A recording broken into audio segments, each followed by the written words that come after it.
Você sabia que você tem sangue templário? É isso mesmo. Pedro Álvares Cabral e toda a companhia descendem diretamente da Ordem dos Templários. Para que você possa se orgulhar daquilo que nós fomos e se orgulhar daquilo que nós podemos ser.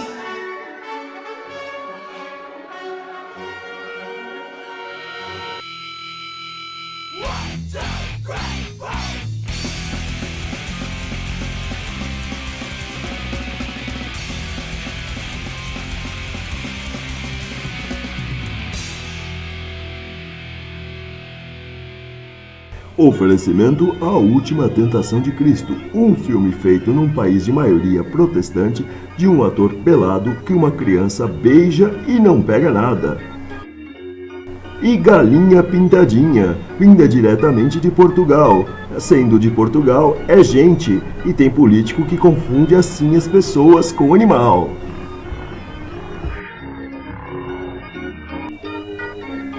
Cara, você tem certeza que quer se inscrever nesse canal? Vai lá pro canal do Nando Moura, lá ele fala igual aquele seu padre, colega aí de seminário, que toca você em lugares secretos. Vai lá pro canal dele. Aqui, ó. Chato. Né? Preciso de uma touca também pra esconder, que eu também tô com várias entradas aqui, já tô virando saída. O negócio tá feio. Tem uma preocupação com isso tudo. Deixa eu tirar isso aqui do microfone, você não deve estar ouvindo porcaria nenhuma. Então, alô você que não tem mais o que fazer, tudo certo e nada resolvido. Vim dar meus 2 dedos aí de conversa sobre o Brasil Paralelo, especialmente essa questão do Brasil Paralelo, onde eu fui até um canal aí do Clayson, é um cara que fez uma sacada muito boa e muito simples. O Clayson simplesmente falou sobre o grupo da família Bolsonaro aí. Eu já vou interligar, você vai falar, não vai interligar, interligo sim, responsabilizo sim, conecto sim.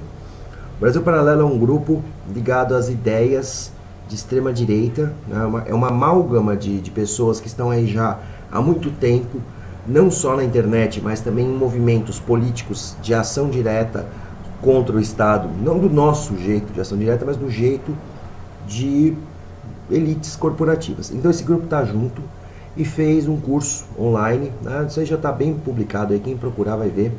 Um curso onde tem grandes figuras da intelectualidade, são intelectuais da direita, são think tanks da nossa digamos assim, da nossa nação, do povo brasileiro, como o Pondé, por exemplo, que é um acadêmico, é um pesquisador, mas é voltado para criar factóides ligados ao pensamento da direita, o que leva a fazer críticas minhas à esquerda também. Existem isso na academia, existem processos para isso. Então a discussão, na verdade, ela vai por um viés sobre a realidade. Mesmo que você não vá discutir a respeito do conservadorismo, você não vá discutir a respeito do anarquismo, do marxismo ou de qualquer outra linha anticapitalista, né?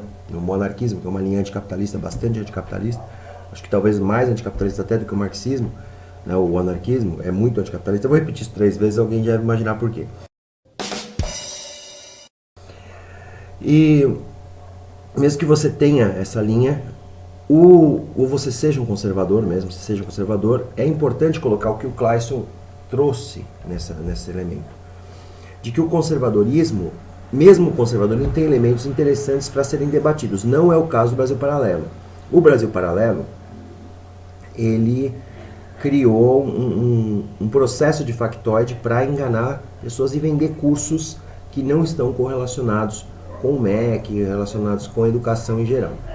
Tudo bem, a anarquia também não está, né? Nosso conhecimento a respeito, a gente pega muito mais na militância do que na academia. Porque na academia, quando vai falar de esquerda, fala do marxismo, porque o marxismo influenciou o mundo muito mais. É só isso.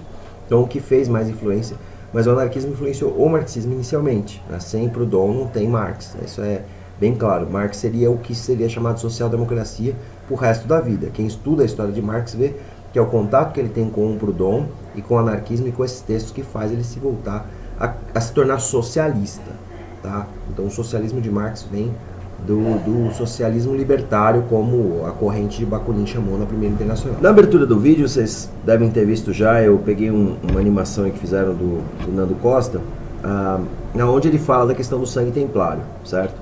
E o orgulho nosso deve vir por causa do sangue templário. Mas e o sangue negro, o sangue indígena, e o sangue holandês, sei lá, o sangue japonês ou o sangue armênio que você pode ter de descendentes que vieram para cá, esse sangue não é importante. O importante é o sangue templário, tá?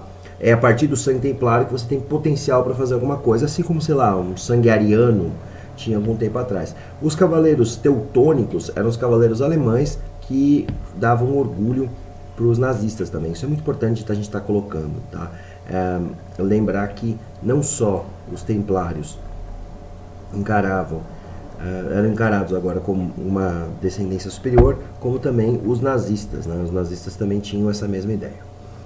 No nosso caso, o Pedro Álvares Cabral, se ele fosse templário, né, ou seja, aquele grupo que a Igreja Católica considerou como herege, né, acho que eles esqueceram desse detalhe, né, a Igreja Católica considerou os templários como um grupo herético.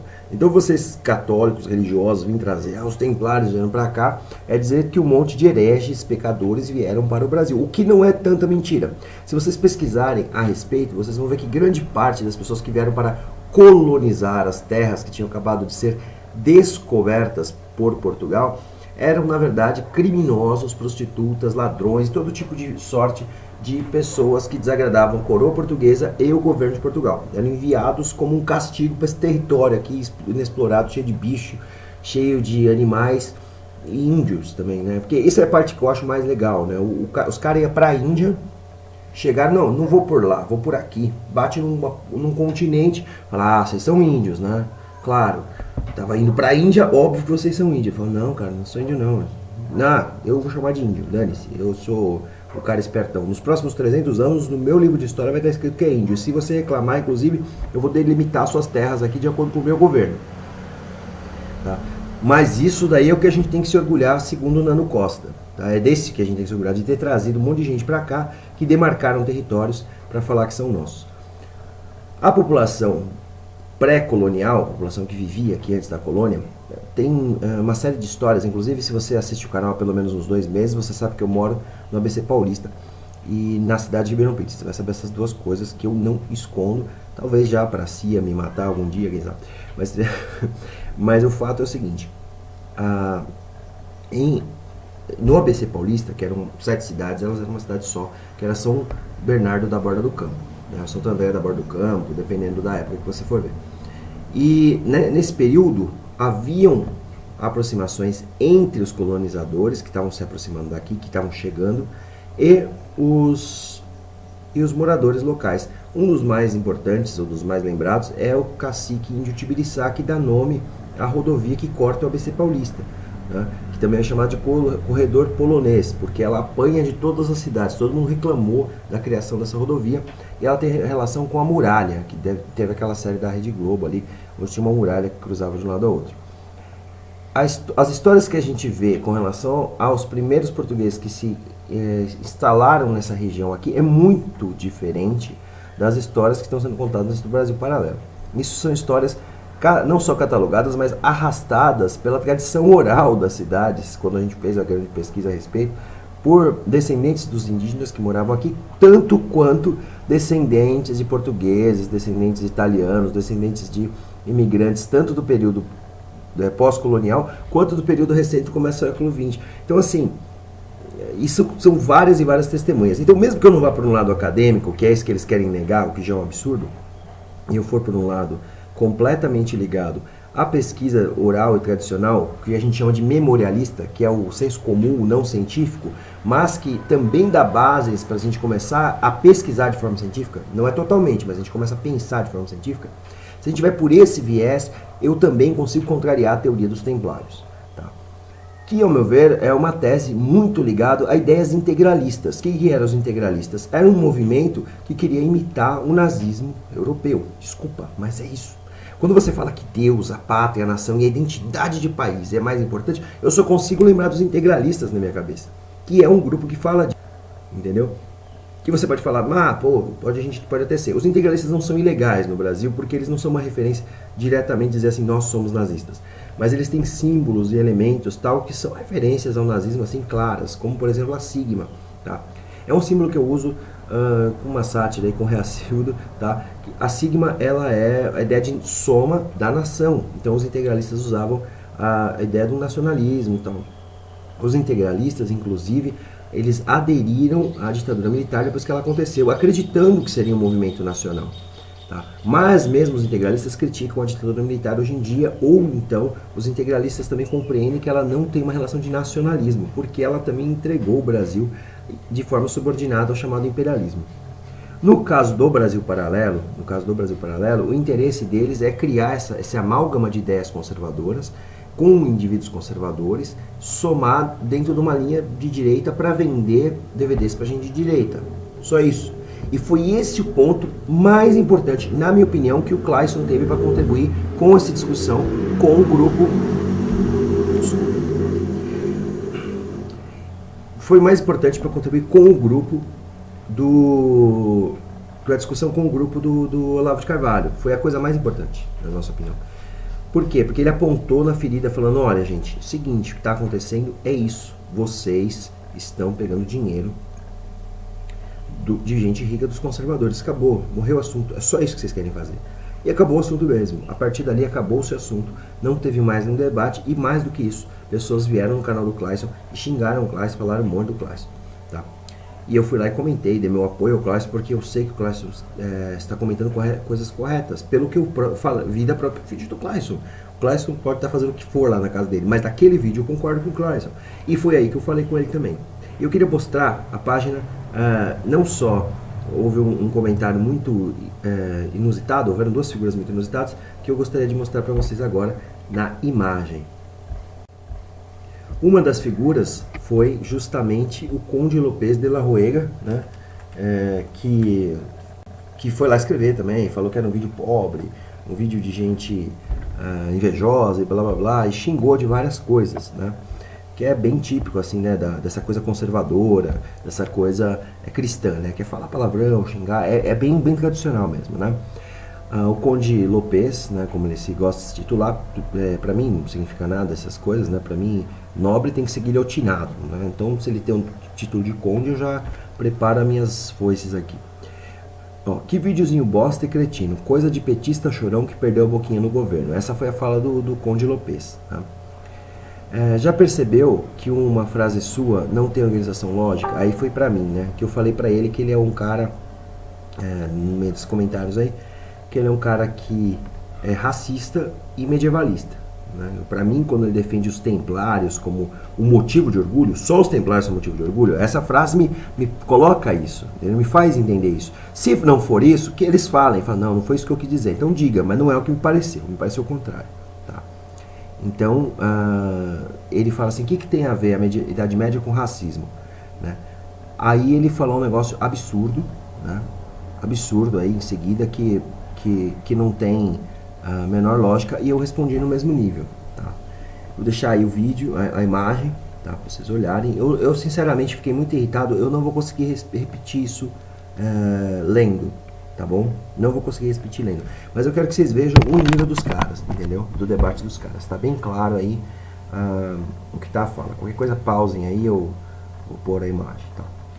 E embaixo, né, logo acima, que eu comentei isso, está um comentário que foi fixado pelo Clayson, né? Enquanto a gente começou a debater, teve esse comentário fixado pelo Clayson, que é justamente do Nando Costa. E o Nando Costa fala assim: ei vigarista, como é participar do partido mais corrupto da história do Brasil? Estamos levando a ficha dos teus 17 processos, viu, colega? Bom, se o Clayson tem 17, 37 processos ou coisa parecida, a gente sabe que muitos judeus também foram processados por câmara de gás, né? Foram processados mesmo e foram mortos. Então, assim, ter processo não significa muita coisa numa estrutura social em que você não tem direito à plena defesa. Isso se fosse o caso. Eu não sei quais são os processos, nem me interessei em ver, sinceramente, porque para mim essa justiça que está aí em nada é a mesma coisa.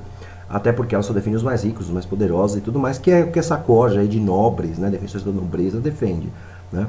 A plebe que morra, a gente quer a nobreza. Então esses caras aí, essa corja, é igual aos nazistas, né? Então tem a corja da elite, né, esses crápulas que estão lá em cima, e tem nós que vivemos trabalhando para sustentar esses caras. Esses caras aí, que fizeram essa fala em cima do Clayson, para mim não interessa esse processo que o Clayson levou, mas é muito importante ele falar essa questão do partido mais corrupto do Brasil. Qual é o partido mais corrupto do Brasil? Com base em que empirismo ele tem? Nenhum. Tá? Qual o partido mais corrupto, que tem maiores índices de membros corruptos no Brasil hoje? Para vocês terem uma ideia, o maior de todos é o DEM. Quem era o DEM? O DEM é o partido simplesmente que era parte do Arena. Quem que era a Arena? Os militares. Tá? Então era o partido dos militares, o DEM, parte dele, que era o PFL antigo, quer dizer, então já não precisa nem dizer muita coisa, né? Então o antigo PFL virou o DEM e se tornou o partido que era o partido da Arena. Junto com ele tem o PP de Paulo Maluf e também de Jair Bolsonaro, só para lembrar, certo? Jair Bolsonaro estava lá junto com o PP. Partidos com índice de corrupção, né? Ó, índice mais corrupto. Vocês podem colocar o DEM partido mais corrupto no Google, certo? E você vai ver que os 3 maiores índices, o primeiro é o DEM, o segundo é o PMDB. Eu não posso falar muito, pode ser uma desonestidade com o PMDB, certo? O PMDB é o maior partido do Brasil, logo, com a chance dele se tornar o mais corrupto, por isso a corrupção é, né, muito grande. Vamos tentar ser moderados com ele. Mas em terceiro está o PSDB, que não é tão grande assim. Tá, que não é tão grande assim. O terceiro é o PSDB. O DEM, para vocês lembrarem, é o partido justamente do nosso vereador de São Paulo, que não vai ser acusado. Se for acusado, não vai ter processo, né? O André do Estado Federal falou para mim, falaram isso dele, que é um vereador que eu votei, ele falou, mas pelo visto não tem processo.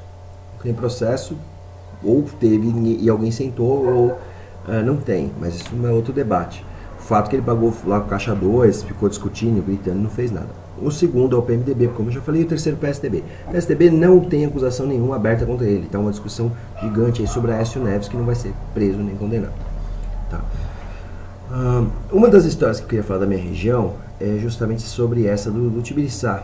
Já existia na comunidade do Tibiriçá alguns, né, especialmente um branco que já tinha chegado até ela. Tá? E foi justamente esse branco que fez a conexão com São Vicente. Tá? Isso eu vou falar melhor num outro vídeo, tá? Vou deixar isso mais a fundo. É justamente essa correlação que já prova por si só a questão de que os portugueses não são os maiores e mais importantes colonizadores do Brasil. Até porque a descoberta do Brasil, descobrimos o Brasil, descobrimos bichos, descobrimos a mata, descobrimos gente, descobrimos, né?